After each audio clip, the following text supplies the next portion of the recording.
It is very important that the presence of Mr. Paharda, kailangan po natin sa komitiba na ito because Mr. Paharda, for the information of everyone, is the special disbursing officer. And this person is the one who made the cash advance of 75 million pesos. You know, attorney, this is a committee hearing. I think next time you should come here prepared. You should do your homework. No offense meant, pero para maliwanagan po tayo. Dalawa ho ang AOM ninyo. Ulitin ko po, yung isang AOM ninyo is 70 million pesos. Yung pangalawang AOM, sabi nyo 37.5. But the total cash advances as per your report is 112.5 million pesos. Doon po ginamit. Ano ba itong Youth Leadership Summit? And that is why we need the presence of Mr. Parda. Kung ito ba ipasok doon sa joint circular, tignan ho ninyo.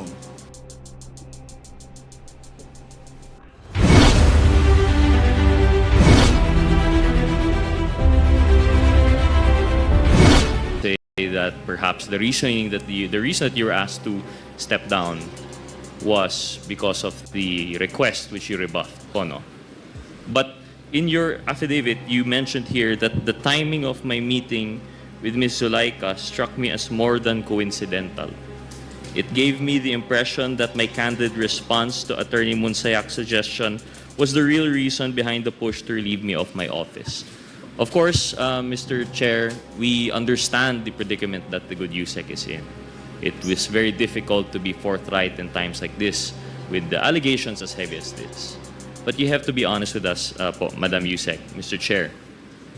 At the time, you did feel that there was a relation between the request for you to resign and your refusal to work on the procurement as asked by Attorney Bunsayak.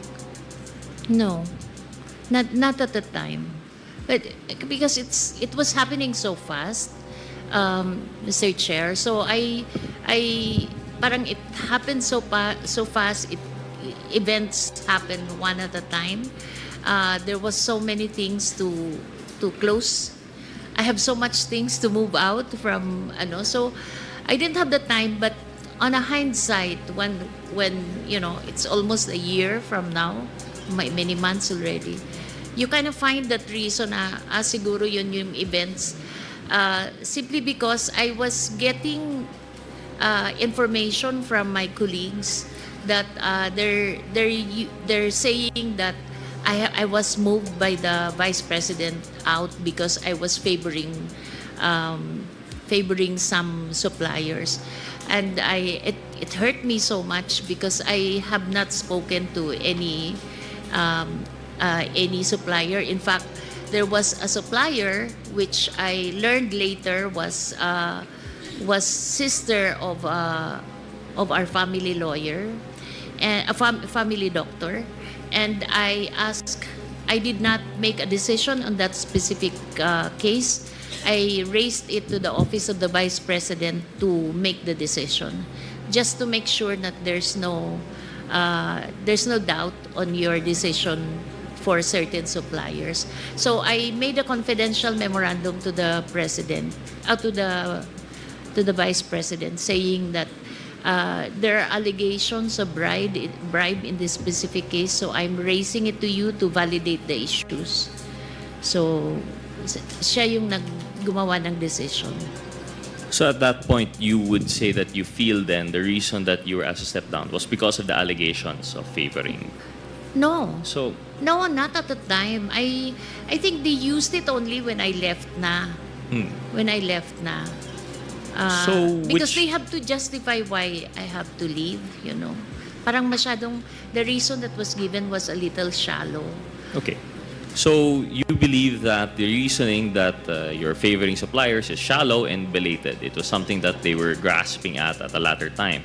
So right now, when we ask you, what did you feel is the reason for Attorney Monsayak to ask you, for Ms. Zulaika to ask you to step down? I think it's, I would believe that it's really the work on the procurement side. So, tama po yung sinabi ni Kong Jinky. She was hinting at that. You just had difficulty saying it. Yeah, But on a hindsight, yes. In hindsight. And you stand by your affidavit now when you say that it seemed as more than coincidental po, no? That the conversation of your resignation came right after your rebuffing of the, I wouldn't say advances, but the suggestion that you do not intervene with your duties in procurement. Yes. Okay.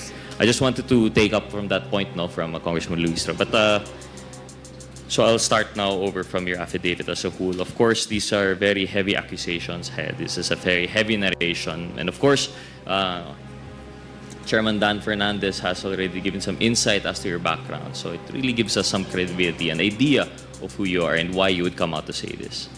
So with that, we'd just like to verify, of course. I know you some of these questions were already asked prior, but we'd like to really test the narration.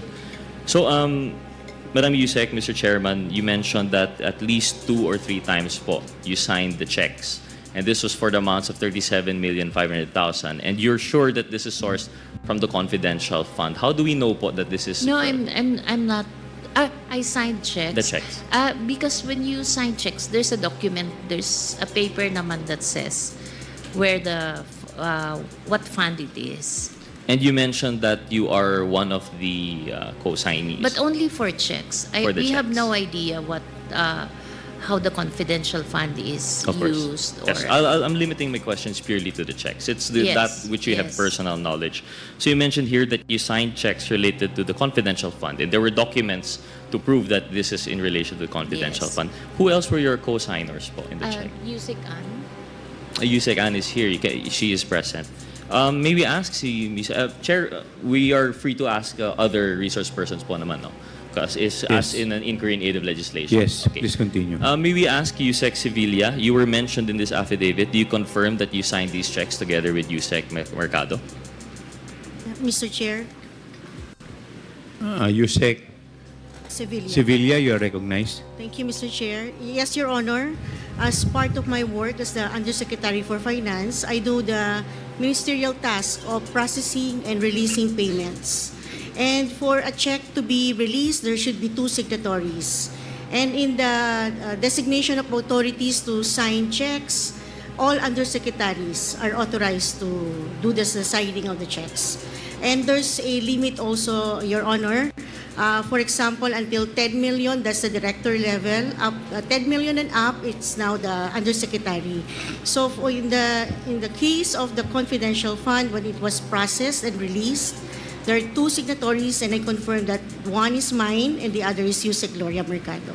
Thank you, Mr. Chair. So we have confirmation of that narration, that part of the affidavit na co-signee po, the co-signer, si Yusek Sevilla. Yusek Sevilla, can you confirm to us how many checks po kaya ito? Just to help refresh the memory of Yusek Marcolet. There were 3. Yusek Mercado. Your Honor, Mr. Chair, there were 3 checks that were issued per quarter.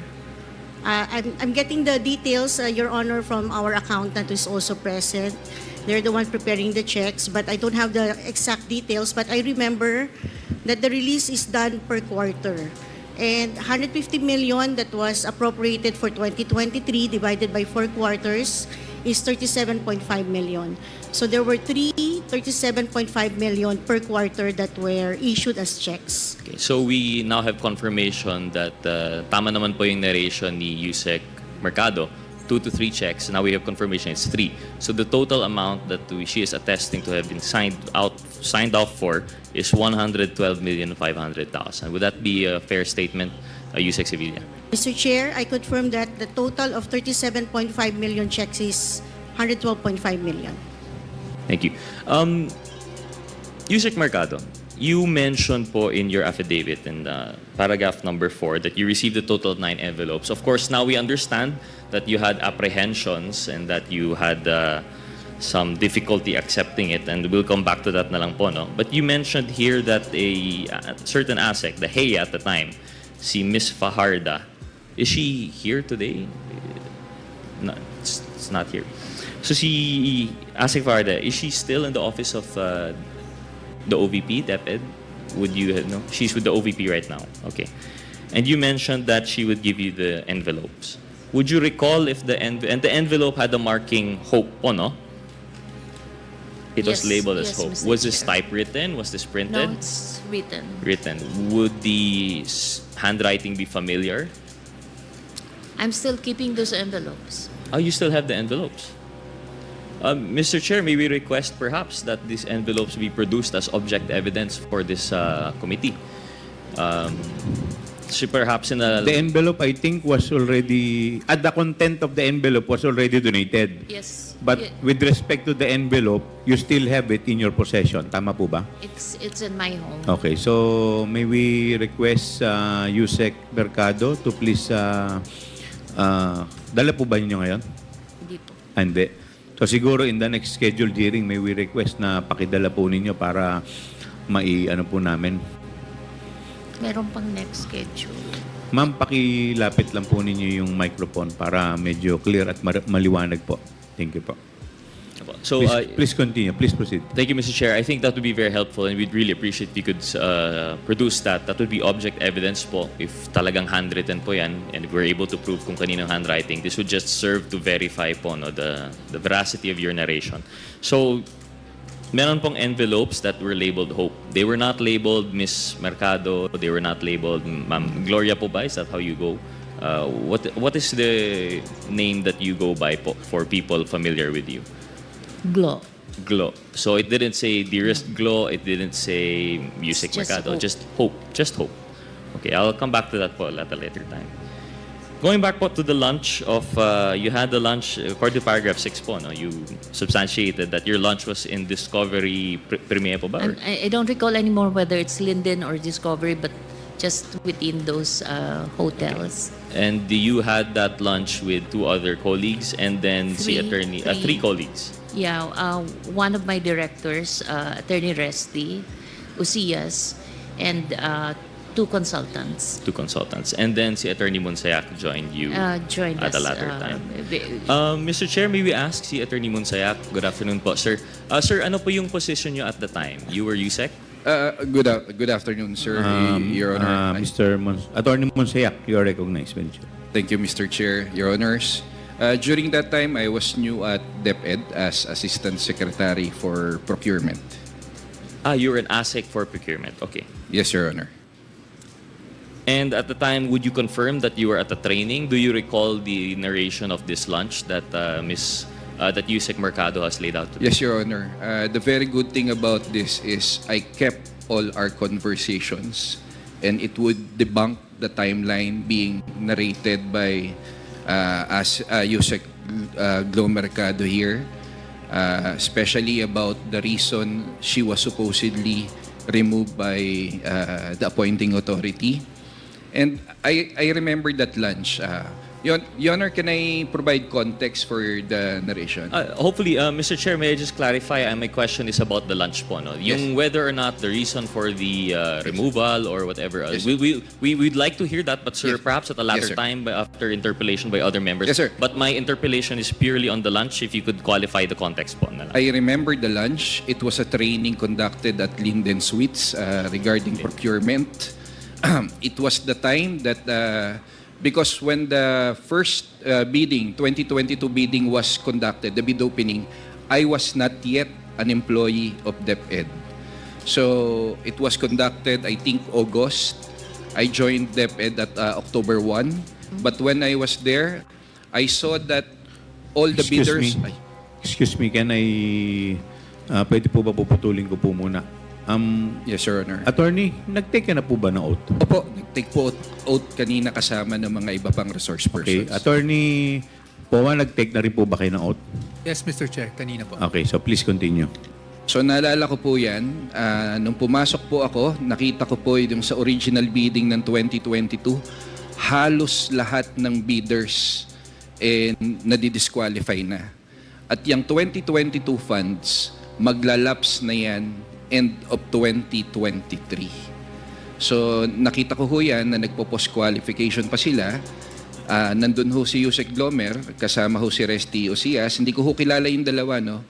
So, una ho, wala akong dahilan o interes o inklinasyon na magbigay ng isang illegal na order sa isang publikong lugar na may mga tao na hindi ko man lang kilala. Ang naaalala ko po dyan, si Resty po ang kausap ko. Sabi ko, ano ang plano nyo dyan? Kasi kung itutuloy nyo yung post-qualification at maglalaps yan, hindi na aabot yan sa December 2023. So, mag-decide na kayo kung ire-rebid nyo yan. Kasi kung ire-rebid nyo yan, hindi masasayang yung pondo, mayu-utilize pa yan bago mag-end yung 2023. Yan po yung mismong sinabi ko. Kumbaga pinagde-decide ko na ho sila kung itutuloy pala nila yung post-qual nila na sobrang na-DQ na halos lahat ng mga bidder or magre-rebid na sila kasi tapos na naman yung period for post-qualification at marapit na rin mag-lapse yung 90-day maximum period for procurement. So parang sinabi ko, mag-decide na kayo kung ire-rebid nyo yan kasi kung ire-rebid nyo yan, aabot pa yan, hindi masasayang yung 2022 funds. So I remember that, Your Honor. Ang tanong ko lang ho, ba't naman ho ako mag-uutos ng illegal sa isang USEC na head of procuring entity na may mga kasamang tao na hindi ko man lang kilala?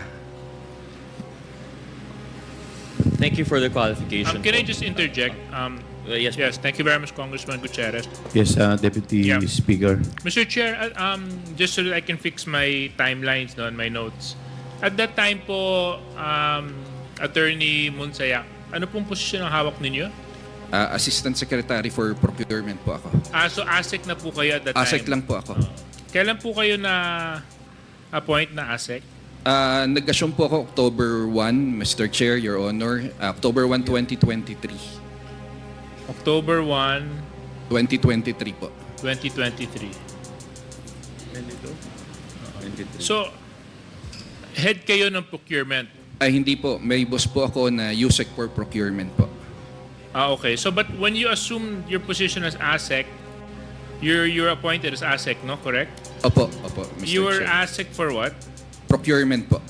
So for procurement. Okay. Thank you very much. I just wanted to clarify that. No? Thank you. So I am my apologies to Congressman Gutierrez. Please continue, Congressman Gutierrez. Thank you, Mr. Chair. Thank you, DS Suarez. So USEC, just to take over from there. Also, to get in line Mr. with that, Chair, sorry. May I just- yield to my colleague. Congressman Mr. Pami Chair, may you Zamora. just clarify kung kailan eksakto yung lunch nangyari?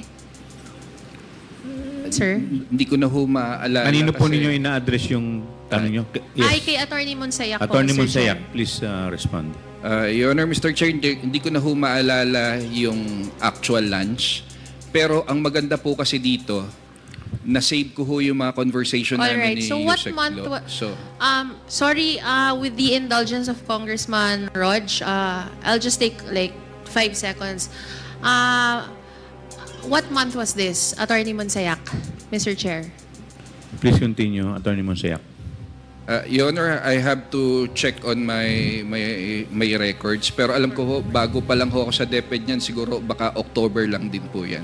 Anong year Saan po? po, Anong year? 2023 po, Your Honor. 2020, okay. Kanina si Ma'am Gloria, Ma'am, kailan niyo po sinabi, when did the lunch occur? USEC I Mercado. wasn't also very specific because I could not recall the exact date. But it should be October.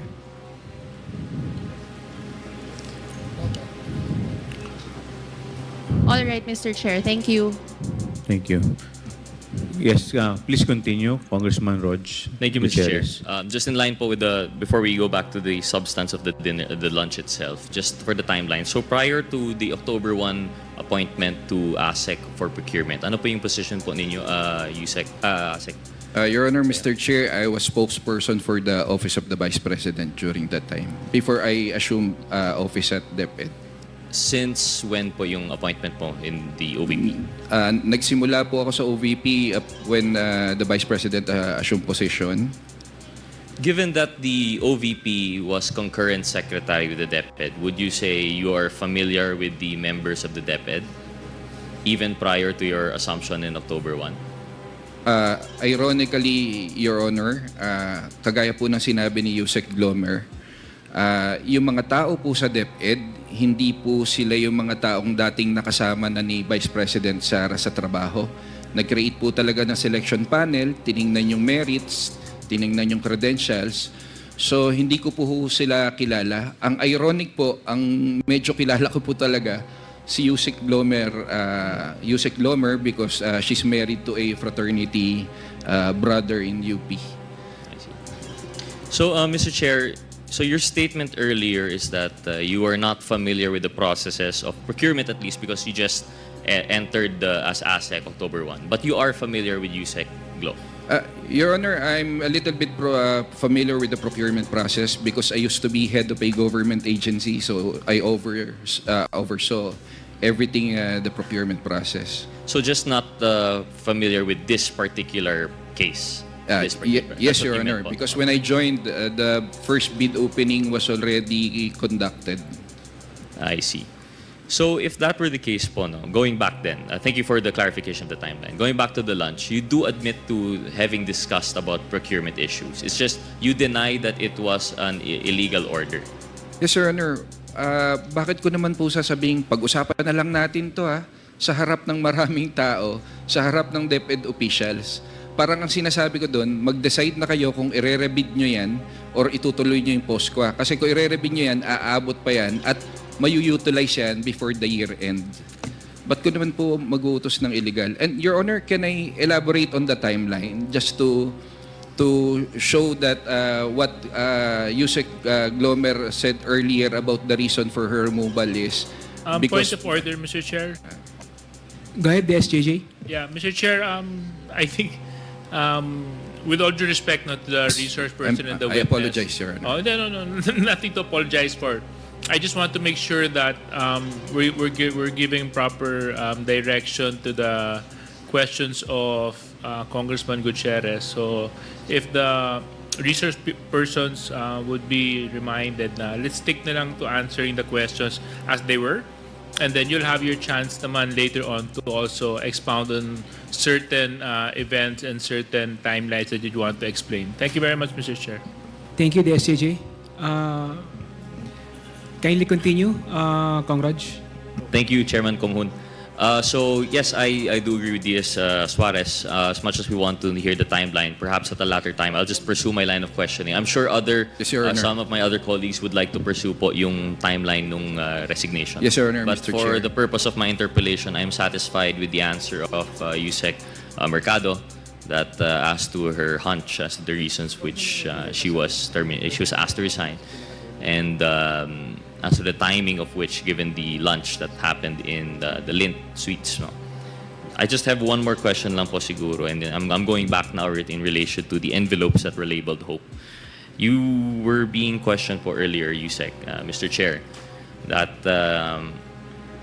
about your interpretation of what it meant when you were receiving these envelopes. And you mentioned you narrated in your affidavit that the envelopes were handed to me monthly by Assistant Secretary Sunshine Fajarda, which she says came directly from the office of Vice President Sara Duterte. And you mentioned that you quoted, "Galing kay VP," is what she would typically say as she hands the envelopes. What is your appreciation of that statement? Ano po yung ibig sabihin ng galing kay VP?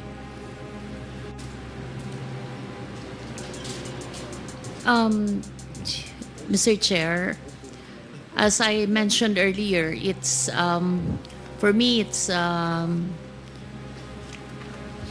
kasi meron naman siyang ang appreciation ko, the BP naman has other resources to share. So ganun lang kasimplistic yung tingin ko at first. It was only when I move out already that I give it a hard thought. Of course, I mean, this is just testing to your personal knowledge. We have no idea, we have no clue kung talagang galing kay VP po yun. All that happens is that it is accompanied by that statement by ASEC Sunshine. Siguro kaya mo nalilink doon kasi si ASEC Sunshine yung nagbibigay. Because she was Heya at the time. Yeah. So you would assume from the Heya's closeness, proximity of both personal relation and by office, that she would have no reason to lie as to the source of that fund. Panagaling kay VP. But you're right, it could be a valid source, could be not. But I noticed during the interpellation of Congresswoman Luis Toro, you really had an apprehension. You said that bribery was too harsh a word. Could you expound on that thought? I think it's just not in my language to say it's bribery because I have not experienced it. And I would tend to agree, Mr. Chair, because generally when you speak of bribery, it's when you are offered a gift, offered compensation to entice you to do or not to do something that's within your duty. However, that's just the more general term of bribery. No? But we also have the other. We also have indirect bribery. And that's in the case when a person is offered a gift by not for any act to do or not to do, but by mere virtue of your public office. Would that be closer to what you were feeling at the time? Because there was no conversation. Walang sinabi naman po na itong envelope, gawin mo to, wag mong gawin to. Wala But it was naman. simply by virtue of your position. The envelope says it all. Hope. Yes. And more colloquially, kilala ang indirect bribery as payola. Did you have an inclination na ito ay payola? No. So you said yes to indirect bribery but no to payola. Would you care to explain? It's those are words that are not in my vocabulary, so if you excuse me. Of course, I will not belabor po, and I have a respect for whatever semantics you choose to prove. But I'm just giving the basis on the envelope only saying hope, and there was no gift or compensation to ask of what to do and what not to do. But it was merely by virtue of your position. It would appear that you're receiving this. One last question po on that. Would you know if other employees of DepEd received the same envelope? And would you know ano po yung nakasulat sa mga envelope po nila? No. I would know of one, but the rest I don't know. You know of one more. Would you be at liberty to divulge? No. Not the identifying marks, but at least yung level, yung position po niya. Was it the USEC level, ASEC level? ASEC level. ASEC level. So there would be confirmation of more than just the hope. Would you know kung ano po yung nakasulat sa envelope na yun? No. No, we don't get to see because we're called one by one.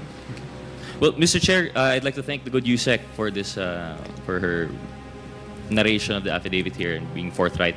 I'd like to just reiterate our hope that the envelopes will be produced as object evidence for us to discuss, and I'll be yielding to other interpellators who might wish to question. Thank you very much, USEC Mercado, and thank you, Thank you Mr. po. Chairman.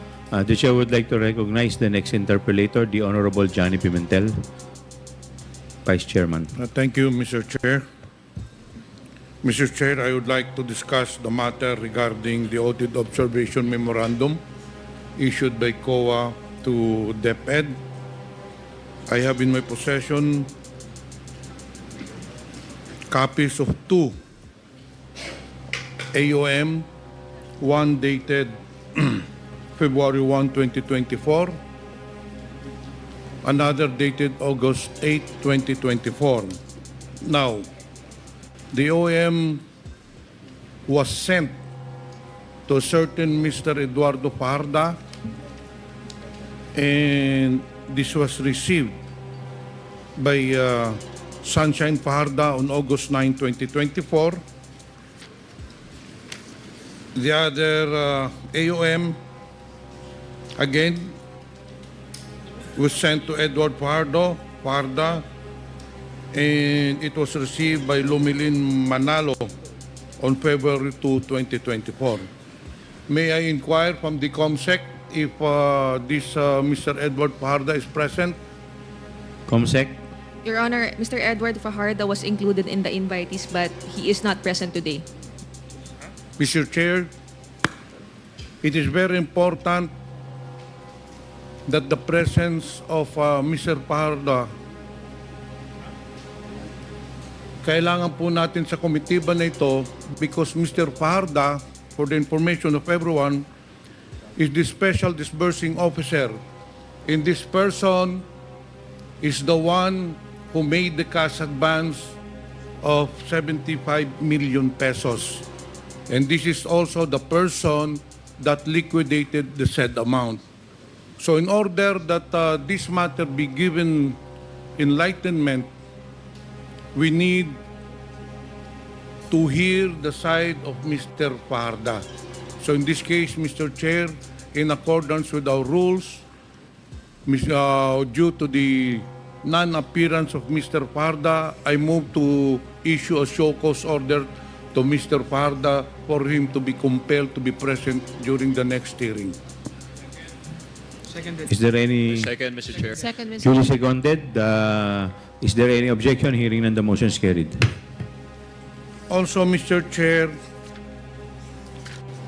they have submitted as part of their liquidation several certifications coming from military authorities. We also need to invite these persons so that they can explain to us or to this committee for these certifications. One is Colonel Manaros Buransing, Philippine Army. The other one is Lieutenant Colonel Magtanggol Panopio of the Philippine Army. The other one is Major General Adonis Bahaw, which I will explain later on why their presence is badly needed or very important in this committee. Since Mr. Parda is not around, and I would like to ask questions regarding this AOM, I'll now direct my questions to the COA, since it was signed by Ms. Nilda Plaras, the Assistant Commissioner Officer in charge. I believe that she is the one in charge in the liquidation of the intelligence funds being disbursed to the different agencies.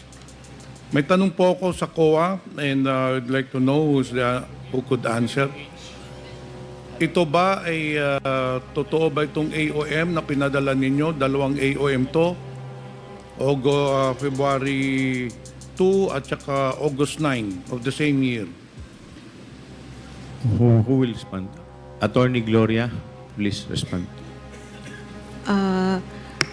Mr. Chair, yung isa po ay February 1, 2024 and yung isa po ay August 8, 2024. Ang tanong ko po, Attorney, Received po pala ng August 9. yes. Ang tanong ko po, Attorney, ito ba ay same subject matter o different AOMs tong pinadala ninyo? Magkaiba po sila, Mr. Chair. Yung isa po ang covered na period ay July 12 to September 29 of 2023 and yung isa po ay February 22, June 29 of 2023. But this pertains also to the same cash advance of 35 million pesos. Dalawang cheque po yun. Isang 37.5 million and then isang cheque na naman 37.5 million. Ito yung sa first AOM, hindi ba? Tama po, Mr. Chair. Okay, itong sa pangalawang AOM, ano ba ito? 37.5 million din, Mr. Chair. It is for confidential fund po ng July 2. So magkano September ng total 29. natin lahat? 112 million? Or magkano total? So in short, 100, para lang maliwanagan tayo, ano? So yung February 1, dalawang 37.5 million, hindi po ba? Yung August na 9 or August 8, isang 37.5 million. So nagtototal na po siya ng 107.5 million. Ganun po ba? 112. No. Again, balik tayo sa arithmetic natin. Yung first na AOM nyo, dalawang 37.5. Ang tanong ko, kasi walang nakalagay dito, sa pangalawang AOM, magkano ang kinas advance dito nung August? Sa pangalawang AM, Mr. Chair, 37.5 million po. So, 70 million plus 37.5 million, if my computation is right, totals 107.5 million, hindi po ba? Tama po, Mr. Chair. Pero sa inyong report, ang total na nakas advance is 112.5 million pesos. So may kulang na 5 million pesos yung... So ibig bang sabihin yung 5 million pesos na balance, walang AOM yon?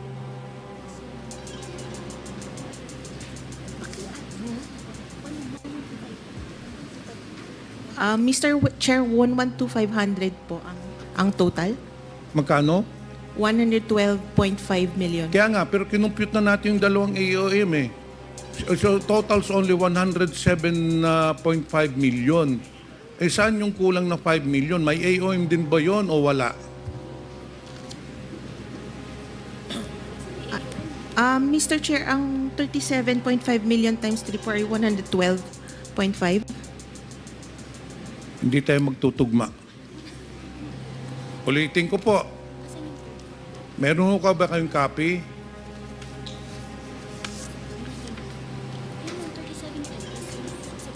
You know, attorney, this is a committee hearing. I think next time you should come here prepared. You should do your homework. No offense meant, pero para maliwanagan po tayo. Dalawa ho ang AOM ninyo.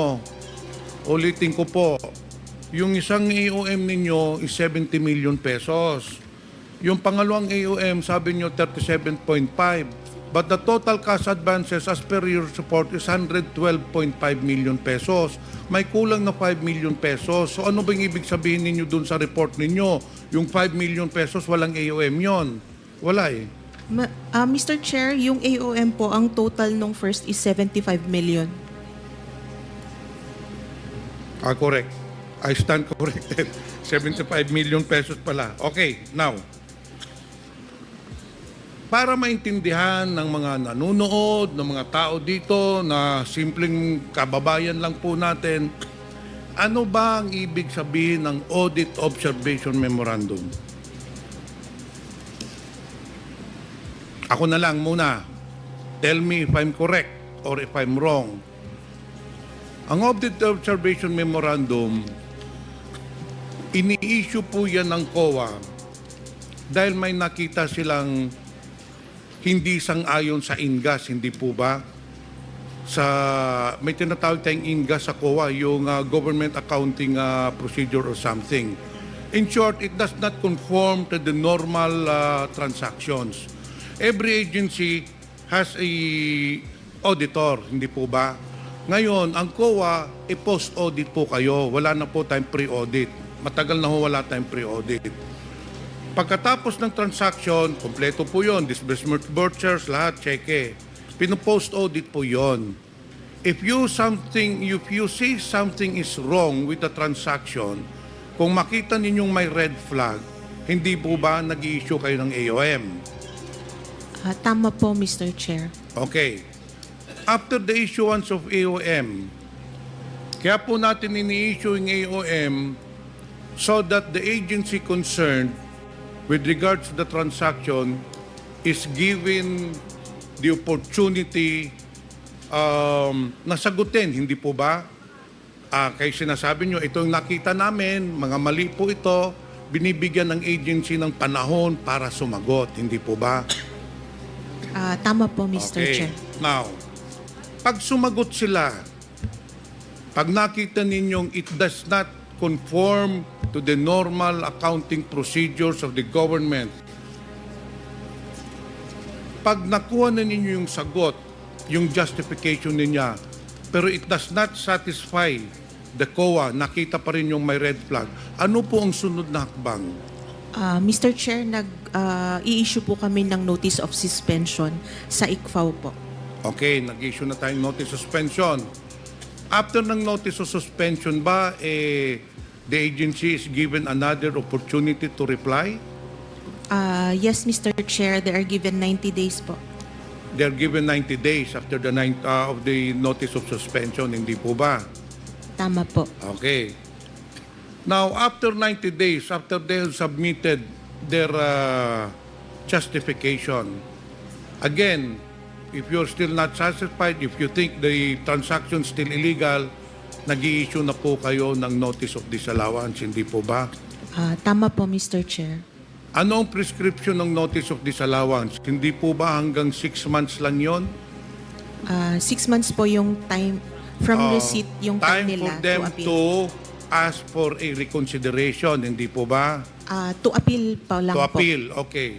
Both the same, to appeal or to reconsider. If their appeal is denied, umaangat na po yun sa ombudsman, hindi ba? For their perusal, hindi pa ba? Mr. Chair, sa Supreme Court na po. Anyway, hindi pa man tayo mamabot doon. Dito tayo sa Audit Observation Memorandum. Unahin po natin yung 75 million pesos. This covered the period, yung unang 37.5 million covered the period from February 20 to March 30 and April 30 to June 29. Now, this was addressed to Mr. Fajardo with regards to the liquidations of cash advances of Mr. Fajardo. I want to put it on record that the two checks amounting to 75 million pesos were cash advanced or made na advance po ni Mr. Fajardo. Now sa AUM po, ang nakalagay po dito, we noted the following deficiencies. The propriety and validity of the transaction could not be ascertained as the submitted LRs not fully supported with complete and proper documentation under Joint Circular number 201501. Ang tanong ko po, dito sa unang OAOM, since you have already manifested in your AOM na may nakita na kayong deficiency, one is there is no document supporting the liquidation. Ang tanong ko po, nakasubmit na po ba sila ng supporting documents? Nakasubmit po sila, Mr. Chair. Are you satisfied with their or you're still in the process of auditing the documents, or do you have already findings with regards to the documents that have been submitted? Meron na po ba tayong findings? Nag-submit na po and na evaluate na po namin yung compliance nila, Mr. Chair. So sa pagka-ngayon wala pa tayong findings, ine-evaluate pa po, hindi po ba? Mr. Chair, nakapag-issue na po kami ng credit notice. Naka-issue na kayo ng credit notice Yes, Mr. Chair. with regard to the 75 million pesos. Yes, Mr. Chair. Na-comply ba nila isa, item 4.12 requires that the disbursements from the confidential fund shall be supported, among others, in a sealed envelope. Okay na yan.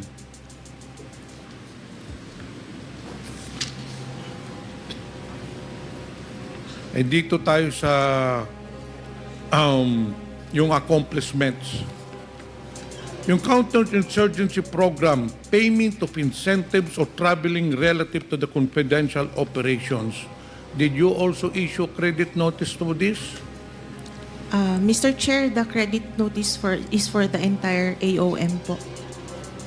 But why would you issue a credit notice when in fact, in accordance with the joint circular, it is very clear that intelligence and confidential funds, traveling expenses are not allowed? Part of their compliance is they've explained that it was for actually for transport for operation expenses. So you issued a credit notice for the entire 75 million pesos. Yes, Mr. Chair. Okay, dito tayo sa pangalawa. Yung August 8. Again, the same findings. This is with regards to 37.5 million. May I know the status of this? Mr. Chair, as to the second, the AOM number 2024-171, we received their compliance on August 27, 2024, and the audit of the evaluation of their compliance is still ongoing, Mr. Chair. So you're still evaluating it?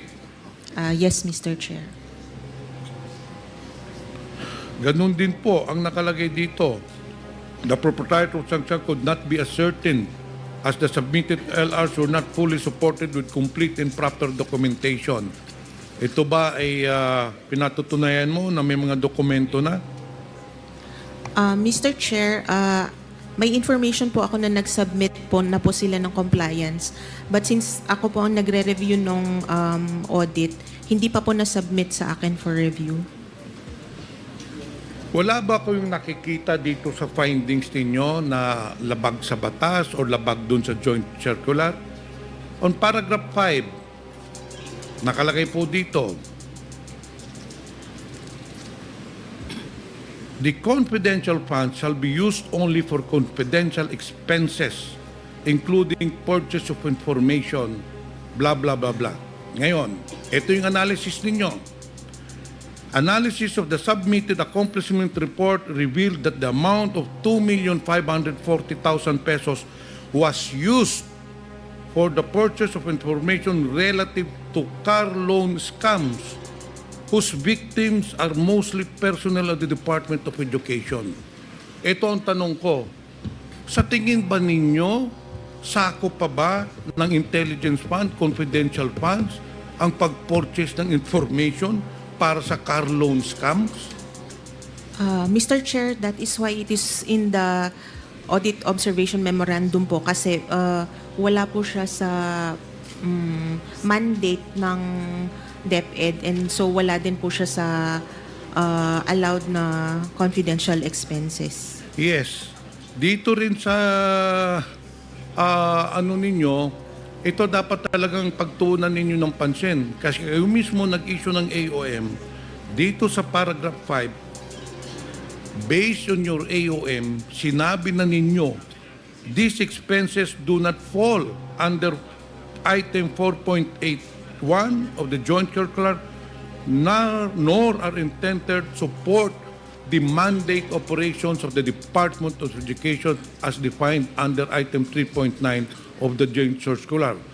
Thus, Mr. Chair, very clear, the same should not be charged against the confidential fund of the agency. So very clear po, kayo na po nagsabi na hindi pwedeng i-charge itong pag-purchase ng information with regards to the car loan scams.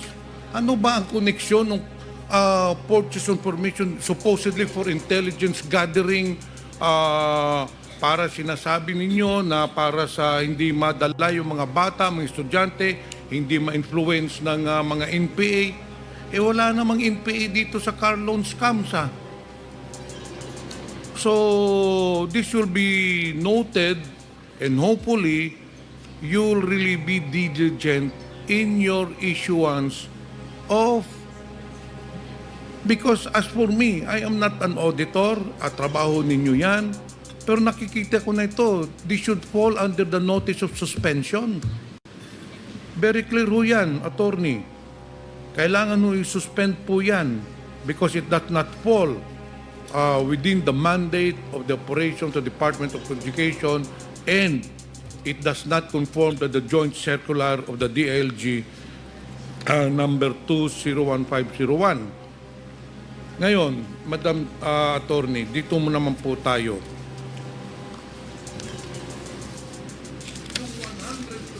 Yung 112.5 million pesos, upon my verification, upon the appreciation of the documents that has been submitted to this committee, I found out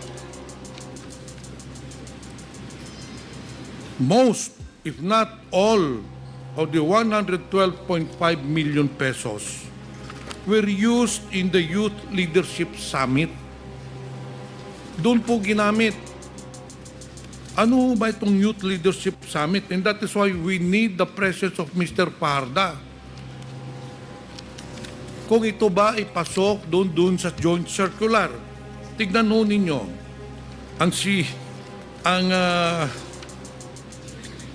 Sinabit lang liquidation nila is certification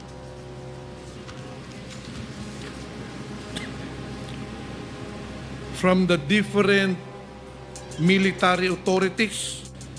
Kaya we need to know whether this is documented kung totoo ba talaga na ito ay nag-conduct sila ng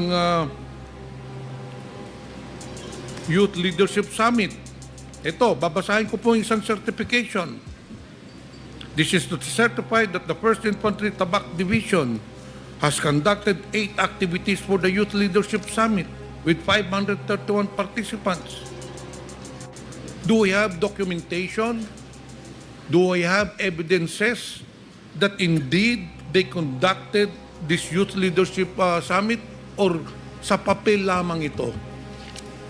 Because we have no way to verify whether ginawa po nila ito. Patapusin lang ho ninyo ako. Meron naman po dito. Doon naman kay Lieutenant Colonel Panopio, this is to certify that 205 youth students from different schools, again, conducted the Youth Leadership Summit. Itong pangatlo po, si Adonis Bahaw, Major General, ang sinasabi po niya, he conducted 9 youth leadership summits which engaged a total of 860. Yun lang ho ang ginawang liquidation. There is no supporting documents. Do I have pictures? Do I have receipts? Siyempre, kung youth leadership summit yan, kailangan may resibo. Lahat sa pagkain or what. In fact, for me, ordinary person ako, this does not fall within the utilization of the joint circular. Very clear po dun sa joint circular. Ano ba itong Youth Leadership Summit?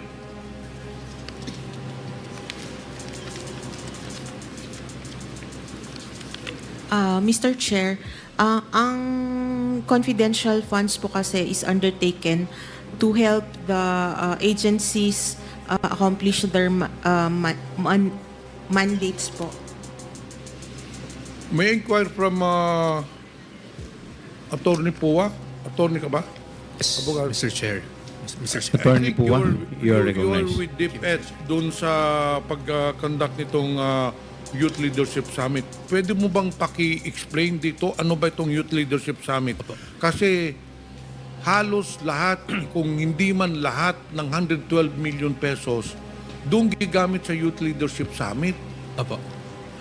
Mr. Chair, yung Yes, Attorney Puwa. Yung Youth Leadership Summit, sa pagkakaintindi ko po, because even if I'm not the STO, or so I have no operational knowledge mismo dun sa detalye ng confidential funds, but I was the one who, as I'm sure you know, I was the one who signed yung response po dun sa AOM.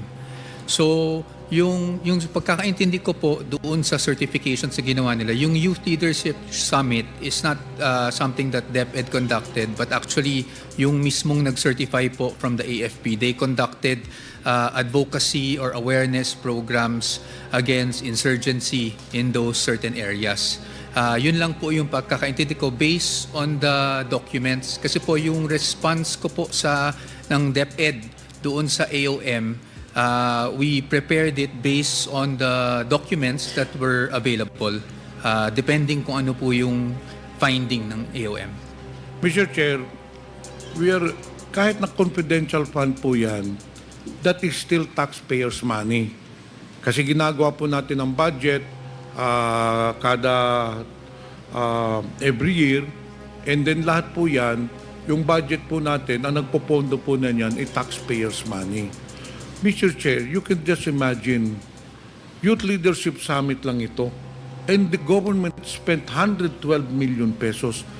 Kahit kayo naman po siguro, mga auditor kayo, kung sino mang mga tao na nandito ngayon, napakalaking halaga naman po ang 112 million pesos para sa Youth Leadership Summit. E pagpalagay mo na lang, ang Youth Leadership Summit, 3 araw, 4 na araw, based dito sa certification, 200 participants. Magkano ba ang pagpapakain ng 200 participants? Yung isa, 800 participants.